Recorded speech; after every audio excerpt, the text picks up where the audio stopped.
starting on block 13. And here we go. To start, I'm going to just sew on one of these Dresden wedges. And it says I have to take A and B and put them together and sew 4 units.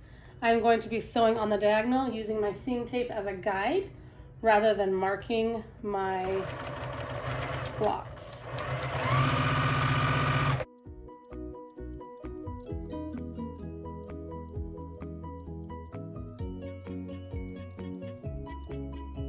Okay, so I got all of these trimmed and pressed, and this is what they look like. So the next step says I need to take B and C, and I'm going to sew a diagonal on them again. So this one says, here's your B, here's your C. Sew on the diagonal, trim it, and press. Okay, so I got these all sewn together and pressed, and now I'm going to be making these house units, and it says I have to make 4 per block, so I'll make a total of 12, and I will use F and E.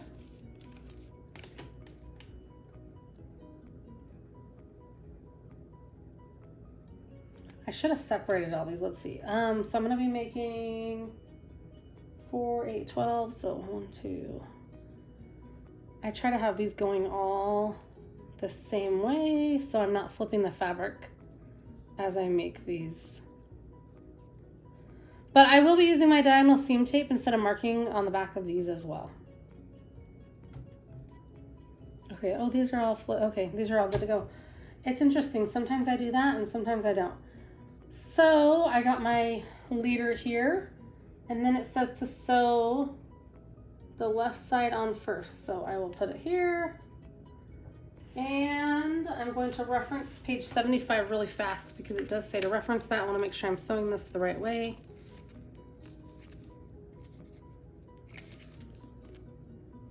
Okay, house unit.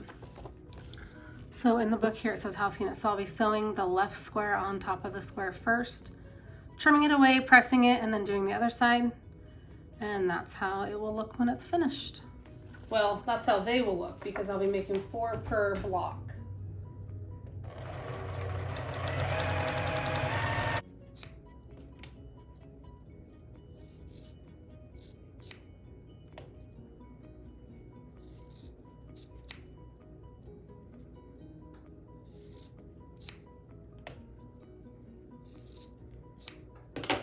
Okay, so let me take these over to the iron. I will press them and be right back. So I have all of these pressed, and now I need to take another square and attach it to the top to make this house unit. So I'll sew it on the diagonal, trim it, press it back, and then it will look like this when it's finished for the house unit.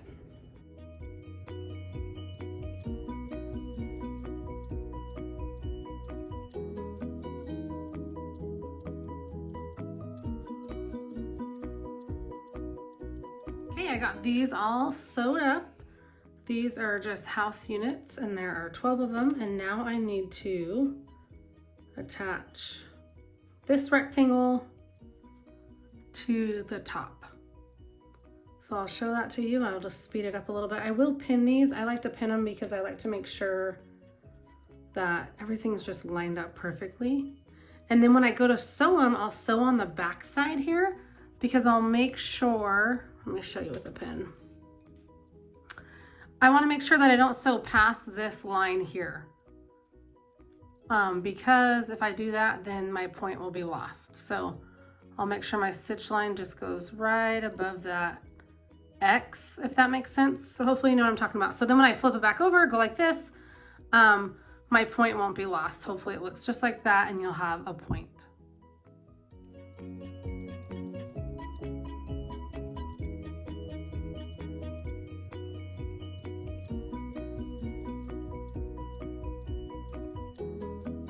I got all these sewed up, so now I just need to put the block together. So let me show you what that's gonna look like. Here's block 13 all laid out, and I just have to sew all these pieces together to form the blocks. Block 13 is going to measure 8 by 8, and there are 3 of them. So here we go.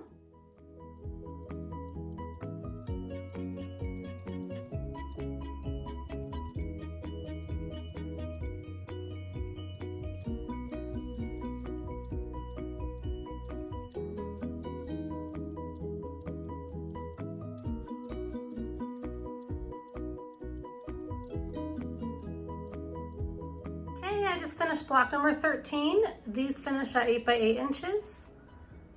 And I think they turned out so good. I really like the teal in the center of the blocks. Here's block 13 in the book. And then here are my blocks. Thanks for following along and watching as I make block 13. See you next time. Bye.